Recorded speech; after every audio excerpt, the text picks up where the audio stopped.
réel mouvement, sans parler du festival. Cependant, les artistes locaux restent méconnus. Au niveau de la réglementation, il existe de vraies contraintes entre les artistes, les fournisseurs et les partenaires. Il faut une autorisation pour utiliser le territoire public, parce qu'il ne s'agit pas seulement du palais des festivals, mais aussi de lieux publics comme la Croisette ou les plages. Et il faut aussi des droits d'accès, puisque, comme on l'a dit précédemment, l'événement reste assez fermé et le grand public ne peut pas y accéder. Il faut des invitations pour pouvoir y accéder. Au niveau du micro-environnement, les différents stakeholders font partie de la forte identité du festival. GL Events qui organise totalement le festival, tous les artistes, les partenaires publics, le palais des congrès et des festivals, le boulevard de la Croisette et tous les événements locaux, qu'ils soient politiques ou non. Donc au niveau des clients, on trouve les producteurs, les réalisateurs et les acteurs, donc comme on l'a dit précédemment, et le grand public qu'il ne faut pas oublier, bien qu'il ne puisse pas rentrer dans le palais des festivals, c'est quand même grâce à lui qu'il y a un buzz médiatique aussi fort. Donc ça crée quand même un certain paradoxe, puisque sans lui ça n'existerait pas, mais il ne peut pas y accéder. Au niveau des concurrents locaux et internationaux, on y reviendra plus tard, mais on a remarqué que la menace était assez faible, puisque les événements autour étaient complémentaires, mais ne venaient pas concurrencer directement le festival. Pour une première synthèse, on voit au niveau financier que le festival a besoin d'un budget de 20 millions d'euros chaque année, donc c'est quand même un budget assez considérable. Au niveau des besoins humains, donc, comme on l'a dit précédemment, 30 personnes à l'année et 850 personnes qui s'y ajoutent lors de l'approche du festival, pour une rentabilité globale qui se fait avec les partenaires de départ et la vente de produits dérivés. Et il n'y a pas de billetterie, mais les prix sont fixés pour les médias et les droits de diffusion. Donc,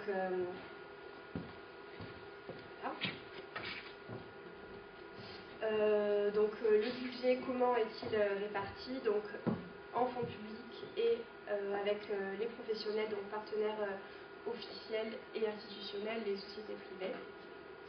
Le festival est donc reconduit chaque année depuis sa création, donc on a assisté cette année à la 61e édition. Les artistes sont fidélisés grâce aux partenaires et aux nombreux privilèges qui leur sont offerts. Ils sont maquillés par L'Oréal, coiffés par De Sange, transportés par Renault et bijoutés par Chopard. Et de plus, la médiatisation est très séduisante pour leur notoriété. Et le festival crée un réel sentiment d'appartenance, puisqu'il y a une création de communauté qui naît, et notamment avec la Ciné Fondation et Producers Network, les producteurs et les réalisateurs peuvent échanger entre eux et le sentiment d'appartenance réellement apparaît. Donc le grand public lui aussi est fidélisé grâce à l'image de marque qui se fait autour du festival, la presse à scandale qui s'empare de l'événement, les paparazzis et aussi tout le conte de fées qui se monte autour du festival avec le tapis rouge, la montée des marches et le rêve des strass et paillettes. Et la ville elle-même est un réel attrait puisque grâce à tous ces éléments-là, boulevard de la Croisette, Carlton, les plages, il y a le grand public qui arrive d'un coup avant la saison estivale. Donc, en ce qui concerne la stratégie de communication du Festival de Cannes, donc on a tout d'abord le site officiel du Festival de Cannes sur Internet. Ensuite, sur le site Internet de la ville de Cannes, une rubrique est carrément consacrée à l'événement. Donc d'autres sites Internet et blogs ont été créés et dédiés spécialement au festival. D'énormes affiches dans toute la ville de Cannes. On annonce l'événement à la télévision, sur tous les médias. Alors Canal+ participe assez spécifiquement dans la médiatisation du festival avec le déplacement du plateau de l'émission quotidienne de Michel Denisot, Le Grand Journal, qui est tourné en direct du Festival de Cannes. Donc là on peut voir quelques affiches du festival depuis sa création. Le style a quand même évolué, on passe d'un dessin et il y a une photo pour le dernier festival. Alors le business model, donc en ce qui concerne le métier,